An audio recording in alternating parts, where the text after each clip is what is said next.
های گایز، حالتون چطوره؟ بچه ها امروز سه‌شنبه است، همونطور که میدونید. هوا از صبح هی تاریک میشه، هی روشن میشه، هی ابر میاد جلوی خورشید، هی خورشید میاد جلوی ابر. اصلا این وضعیت اصلا خورد شده دیگه. بعد رفتم همون دوش گرفتم. بعد الانم باید برم ذره فیلم ببینم. بعد نهار بخورم. بعد کلاس زبان دارم. یه چیزی برای خودم درست کنم. بعد کلاس زبان دارم. بعد یه ذره جملاتی که معلممون داده رو حفظ کنم. بعد دیگه همین دیگه، کار خاصی ندارم.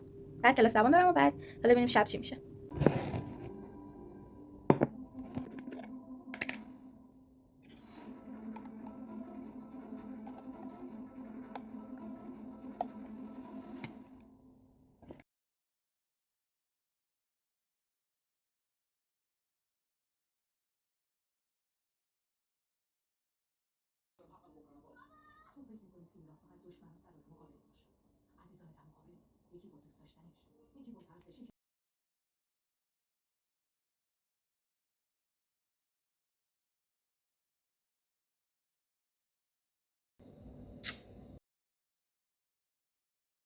rarely به ندرت، rarely به ندرت، never هرگز، countable قابل شمرد، قابل شمارش، uncountable غیر قابل شمارش، fine f e l f i n e feel well f فعل خواستم بگم f e l feel چی گفتم well w e l l good for خب این اصلا good for g o o d f o r not good for n o t با اینا رو خالص بکنم میشه هزینه area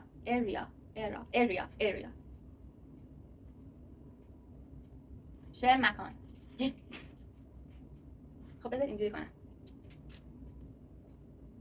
place شه مکان. خب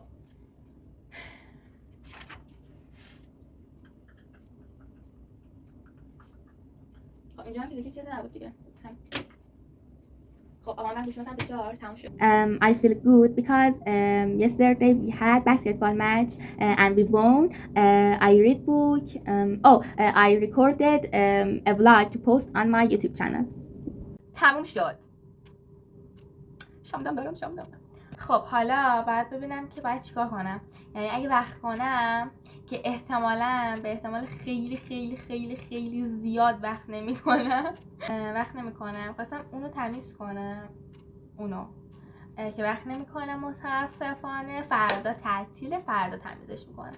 بعد شیشه دوستان تموم شد. وای همین دیگه. یه بریک تایم. بچه‌ها من فارسی کله کم. حالا همین دیگه. الانم برم به بقیه تفریحام برسم. همین نیش خوشحال ببینید که خیلی کلاسش اوکی، آماده، خیلی اکتیو بود.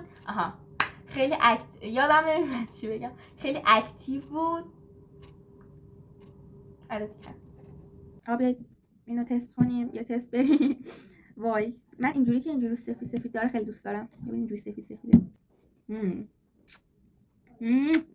عالی حرف نداره.